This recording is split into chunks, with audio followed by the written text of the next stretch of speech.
बहुजन समाज का अरे बदली जाई दुनिया, कोई ना बिहारी होगा, कोई ना हो जाए सफाई नाही जाएगा। बाबा सही बोल रहे हैं, बदल जाओ। आया है हम इसको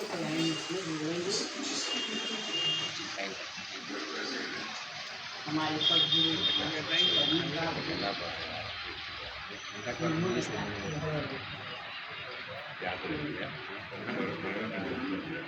कबीरा खड़ा बाजार में अल्लो लुकाठिया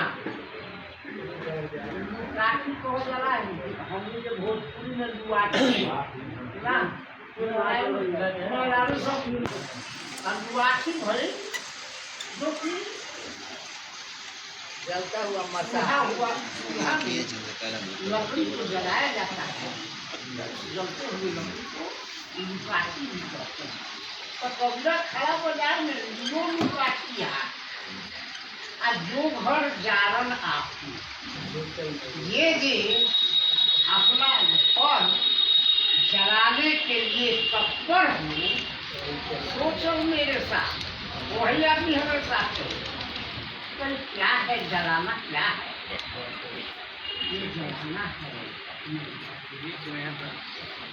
अपने मोह, लालच, द्वेष, क्रोध, मोह को जिसने खत्म कर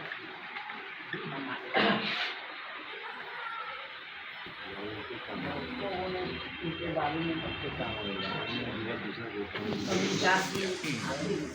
बाबा साहेब अम्बेडकर की बात आती है तो उन्होंने अपना सिर्फ 3 गुरु ही बतलाए कि हमारे 3 गुरु हैं। पहला गुरु भगवान बुद्ध, दूसरा गुरु गुरु कबीर दास और तीसरा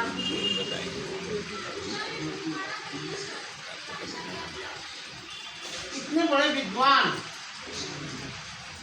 जो कि अभी दुनिया में जो 5-6 विद्वान 300 वर्ष के अंदर हुए,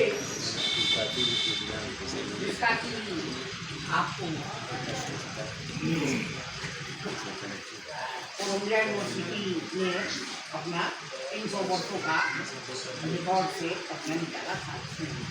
बाबा साहब का नाम भारत में जब उनको शायद ही गायकवाड़ जो बड़ौदा के राजा थे उनसे जो 25 रुपया माहवारी उनको मिलता था आत्मवृत्ति, तो 25 रुपया में अमेरिका में ब्रेड का 2 टुकड़ा खा के और पानी पी के और जो आदमी 8 बजे सवेरे भूसना खा कहा लाइब्रेरी में और वो आदमी काम को निकलता था 12 घंटा और दूध को क्या खा के निकलता था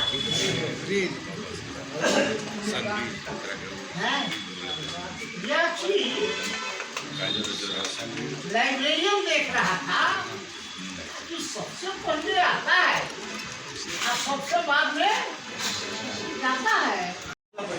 छत्रपति साहू जी महाराज, आप देखिए आपके यहाँ पंडित जी भिक्षा मांगने आएगा, कहता है जजमान यही छुअल छावल, कितना रूप से मांगता है। ये कास्ट का रिस्पेक्ट ले रहा है। हमारे समाज में दलित, ओबीसी, अगर देखिए राजा होने के बाद भी इन्हीं के जिनके ये प्रपौत्र हैं शिवाजी महाराज, जब राज्याभिषेक हो रहा था तो कोई पंडित नहीं तैयार था राज्याभिषेक कराने के लिए, क्योंकि उनको कुल्ली बिरादरी से जुड़े हुए थे। तो लोग समझते थे ये लोग ओबीसी है, नीची जाति का है, शूद्र है। और एक ब्राह्मण बनारस का गया, बूढ़ा ब्राह्मण, वो भी पैर के अंगूठे से उनको तिलक किया, माया पैर के अंगूठे से। और दूसरी बात कहा गया है कि भेड़ का रहनुमाई कभी कसाई नहीं कर सकता। बढ़िया खिलाएगा लेकिन काट देगा। लेकिन साहू जी महाराज कि जब राज्य तिलक की बात आई, क्योंकि इन्होंने अपने दादाजी का प्रपौत्र जिनके से सुने थे कि एक ब्राह्मण पैर से ये किया, तो इन्होंने उसका विरोध किया और कहा कि मैं तो खुद राजा हूँ, हमें राज्याभिषेक की क्या जरूरत है। ये विरोध उन्होंने किया था। आप जानते ये इतिहास है। ऐसे हमारे साहू जी महाराज है, बहुत काम किया इन्होंने ओबीसी दलितों के लिए, महिलाओं के लिए, आपको मुस्लिम समुदाय के लिए भी। और इनकी जो प्रेरणा थी आप जानिए, हमारे यहाँ जो शिक्षा की ज्योति जलाए थे साहू जी महाराज, सावित्रीबाई फुले, उनसे ये प्रेरणा स्रोत थे। और इन्हीं के जो काम किया इन्होंने, एक सामाजिक परिवर्तन का काम किया। ये जैसे आप लोग यहाँ हमें साहू जी महाराज, उनकी पत्नी, उनकी माँ, वो लोग भी मनुवादी व्यवस्था थी, मनुवाद को पूरा मानते थे। लेकिन इन्होंने कैसे सुधारा, इसके बारे में एक छोटा सा आप लोगों को। साहू जी महाराज को विदेश जाना और इनकी पत्नी मत्स्य पुराण सुनने के लिए इनको परेशान कर रही है। अभी हमको पुराण सुनना है, 18 पुराण है ना, तो मत्स्य पुराण हमको सुनना है। तो साहू ना केवल बोली पुराण सुनना, तो उन्होंने कहा कि ठीक है, तुमको हम सुनवाते हैं। उनकी बातों को मान गए, नहीं किया, विरोध नहीं किए। आदमी को सुधारने के लिए उसका विरोध मत कीजिए, प्रेम से। उन्होंने तो विदेश जा रहे थे, लेकिन उन्होंने पंडित को ले आके और ब्राह्मण को कह दिए कि देखिए मत्स्य पुराण का 70वां अध्याय 70 हाँ 70 पत्नी को अपने कहे। हाँ पत्नी को कहे कि तुम पुराण में जो 70वां अध्याय है वो इतना अश्लील उसमें लिखा हुआ है। जब उनकी पत्नी इस चीज को सुनी, वो तो जूता उठा के लेके उठी। भाई तो सही में हमारे राजा बोलते थे, उन सबको सुनने लायक नहीं है, बहुत खराब लिखा हुआ है। तो आप लोग भी जाके देख सकते हैं घर में, मत्स्य पुराण का 70वां अध्याय।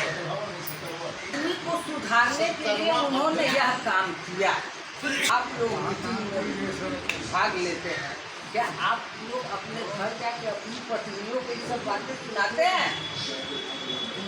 यदि सुनाते रहते तो मुझे ऐसा लगता है कि आपकी पत्नी भी जरूर यहाँ की पत्नी आप लोग को ना कि जो कैसे सुधरेगी। धीरेन्द्र शास्त्री आ गए, अभी यहाँ आ जाए, पुरुष एक दिन नजर नहीं आएंगे, केवल महिलाएं नजर आएंगी। शायद आप लोग उससे सहमत हो, नहीं भी। हम लोग बार बार कह रहे थे कि छत्रपति साहू जी महाराज ने पिछड़ों को आरक्षण दिया। वास्तव में उन्होंने पिछड़ों को आरक्षण दिया। पिछड़ा सब उत्पत्ति होती है 50 से कम। हम लोग पहले सोचे कि हम है कौन, हम है कौन। ये सवाल मैंने आज के डेट में कुर्मी से पूछा, जादू से पूछा, बढ़ई से पूछा, हम कहाँ जाके फेल हो जाते। आप जो कथा कथित मनुवादी लोग हैं, उनके द्वारा जो बनाया गया संविधान है, उसमें कहीं पिछड़ा वर्ग नहीं, वह तो शूद्र है। और इन्होंने शूद्रों को दिया, इन्होंने शूद्रों का आरक्षण दिया। वहाँ पिछड़ा और SC ST की बात नहीं थी, उन्होंने शूद्रों को दिया। और क्यों दिया? हम हैं कौन? जब बात आती है तो कहते हैं हम कुर्मी हैं, वो तो धोबी हैं। धोबी काट के जी माना धोबी वाले, पूरे की माली वाले, छत्रपति साहू जी महाराज कुर्मी वाले। हम लोग 50 के बाद वाला सोच रहे हैं, जयंती मना रहे हैं 50 के पहले वाले लोग जो जन्मे हैं उसके उन लोगों के सामने की परिस्थिति थी नहीं। वे लोग तो शूद्र थे, उसमें आप भी हैं, हम भी हैं, ये भी हैं, ये भी हैं, हम शूद्र हैं। की जाती है, आप सब देखते हैं उन नवरत्नों में ये दोनों शामिल है। पहली बात ये है। दूसरी बात, छत्रपति साहू जी महाराज को हम क्यों याद करें? मैं ये नहीं कहूँगा कि इनका जन्म यहाँ हुआ था, ये राजा इस समय पर, इन्होंने ये समाज के लिए किया, बहुत सारी चीज़ें हैं। ये पूरा पुस्तक मैं आपके लिए लेकर आया हूँ। मैं चाहूँगा कि आप जितने समाज ये जो बुद्धिजीवी वर्ग लोग यहाँ बैठे हैं, सबके पास भी नवरत्नों की कम से कम एक एक किताब होनी चाहिए। ये हो गया, चाहे कबीर साहब हैं, बाबा साहब हैं, एक एक पुस्तक नहीं बेसी तो होनी चाहिए, ताकि उनकी समय है अभी जिससे निकाल के पढ़ें और आपके घर में जो बच्चे हैं वो भी उसको उलट के पढ़ें। इससे पूरा ये दायरा फैल जाता है। मैं छत्रपति साहू जी महाराज को दो बातों की वजह से याद करूँगा। किसी भी महापुरुष या किसी भी नवरत्न को याद करने की वजह मैं ये देखना चाहता हूँ कि बाबा साहब से वो व्यक्ति कैसे जुड़ा, क्योंकि अल्टीमेटली मेरी सारी शिक्षाएं बुद्ध से आती है और बाबा साहब से, ये इन दोनों से कैसे जुड़े हुए इस पर मैं अपनी बात बोलना चाहता हूँ। बाबा साहब को जब पैसे की सबसे ज़्यादा जरूरत थी, जब उस समय सयाजी गायकवाड़ तो उनकी सहायता कर ही रहे थे, लेकिन उनका वहाँ से लौटने के पश्चात उनको मैगजीन शुरू करने की न्यूज़ आया, उस समय उनको पैसे की सबसे ज़्यादा जरूरत थी। उस समय सहायता करने वाला जो व्यक्ति था वो ही था,